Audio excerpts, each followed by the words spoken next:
Hi friends, this is Sarah from Crafting and Relaxing. Welcome, thank you so much for joining me. Today I am taking you to the Salem Friends of Feline thrift store. It's a new thrift store that just moved into my area and I just went to check it out. I know it's very small, but Noni had been there and I hadn't, so I thought, okay, I have to go see this.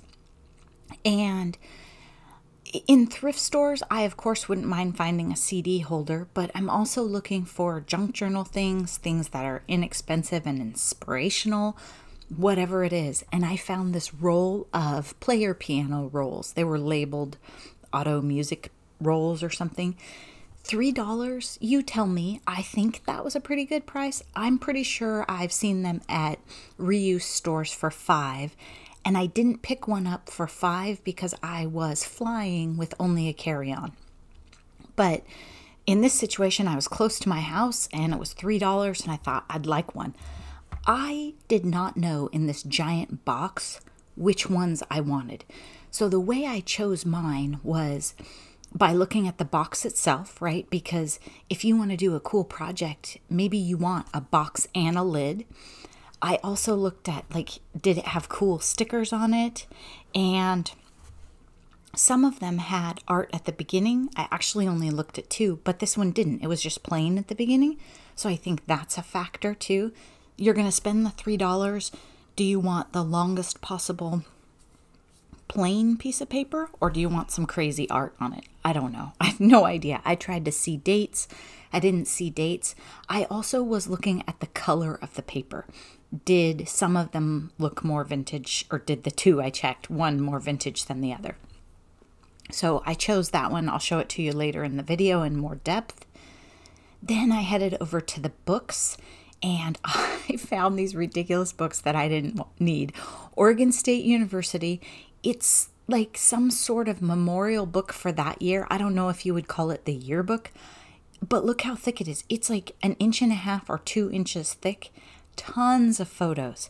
So if you wanted lots and lots of vintage photos, I mean, she was sitting at like a switchboard type thing.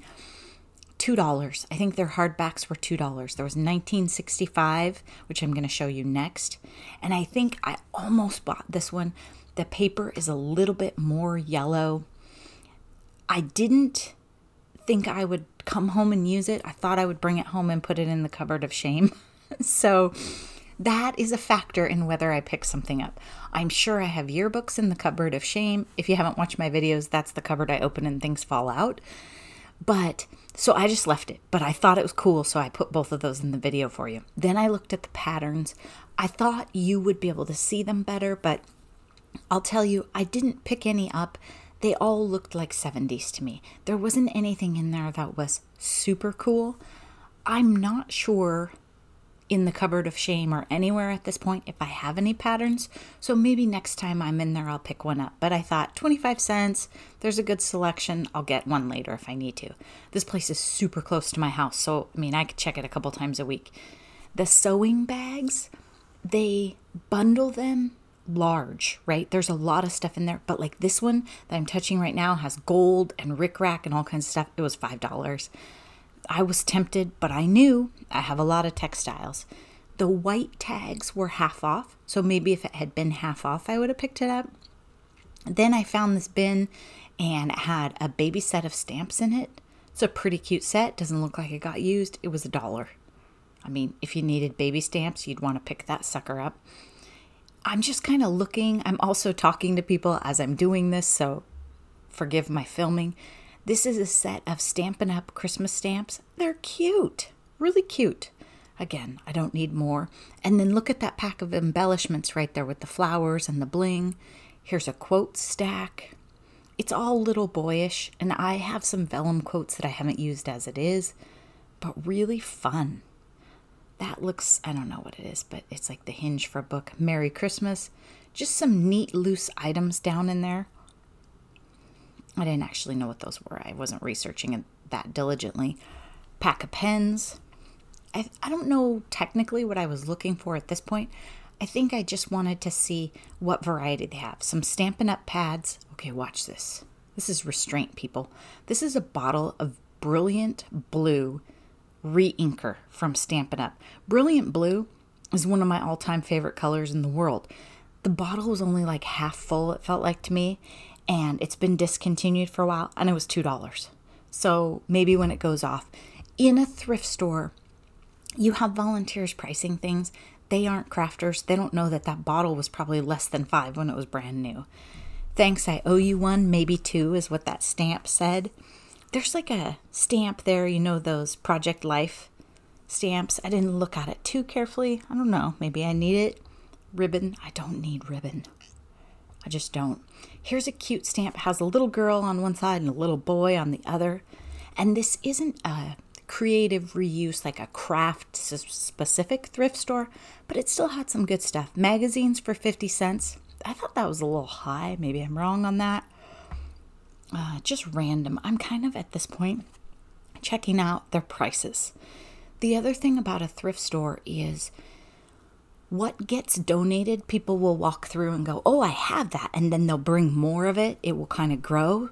Look at this. There's a Rolodex thing and paper storage thing up there. This is the top shelf. So ironically, I couldn't see it that well. I saw it better in this video than in person. But it had some good stuff. That daisy box was empty. Okay, so this is the one I picked up. And I thought the end of the box was super cool. You can't really read it, but see, it has a little bit of writing there. And at this point, I figure if I bring stuff home, I have to be committed to using it or engaging with it in some way, right? I don't want to just bring it home, put it in a pile or a cupboard in my craft room and never use it. And that helps me control my buying. I can't buy 25 things at the thrift store. I looked for a CD holder like we've been talking about for ephemera. Believe it or not, they had the kind where you clicked the plastic CDs into the hard plastic thing and they clicked. A big holder for that. I should have put it in the video for you, but not the kind with the pockets. So I am looking for that. I might go out to another thrift store tomorrow and check that out. That one didn't come off quite as well, but I took the second layer. I could glue it back together. I don't know. Maybe it adds to the appeal. Now, look at this. So if you think about it, you would have easily paid for a 12 by 12 piece of paper that looked cool like this. $1, right? No problem. Then I have it. Also, this paper is cool. It's thin. I grew up with a piano like this, but it didn't work. It still doesn't work. So I don't think that we actually had any rolls. I don't think my mom has any. I should ask her. So I haven't really felt this kind of paper. It's very thin, but it's a little bit waxed or protected maybe. It has a little bit of a tiny coating on it. I mean, probably like a old school coating, right? I also thought it was super neat that the lyrics were on them. I don't remember seeing that before in my life, but maybe they were always there and I just didn't know. So you might want to, when you're selecting one, if there's a box in front of you and you get to pick, you might want to look at the lyrics too. I was looking at the names of the songs, but I didn't really think about it. That would be a cool way to get words for your journal pages too. I tore this in this video so that I wouldn't hoard it and be afraid to use it, and just so that I would dive in and you guys would get to see it and get that inspiration. I think that makes a haul video or a shop with me a little more fun, is if you really can imagine using the stuff and looking around and saying, oh, I also liked that on that top shelf. I showed you there were some paper holders. There was like a clear paper holder for $3. That would be kind of cool on the wall in your craft room, right? Because it could hold anything, except it didn't do 12 by 12. So I wasn't sure that I absolutely needed it. And you can get those at Office Depot or somewhere, but they're going to be more than $3. I couldn't get my sprays to work, so finally I found one. This one I'm using right now is a Glimmer Mist, and it is Old World Brown. The Glimmer Mist products by Tattered Angels are made in the US, and kind of messy and fun. And then the teal, just playing in it, just messing around. Matches my sweater. That's good if we get it on there. I think those papers will be fun with the different inks, because It's not nearly as absorbent as some of my other products.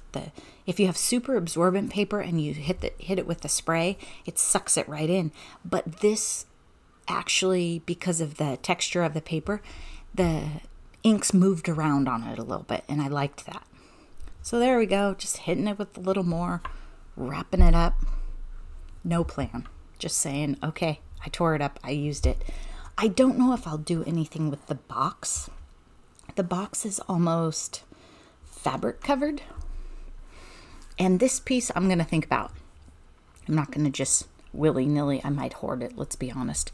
So now I have the 2 tags from the ends, and then you can see the box is a little bit textury, and then I found the end in it. So this was the pole that would have hooked to the piano to make it play, and very often this is the part that gave out, assuming your piano worked. And I thought about gluing it down on this page. I didn't like it up there. I liked it down low because it moved.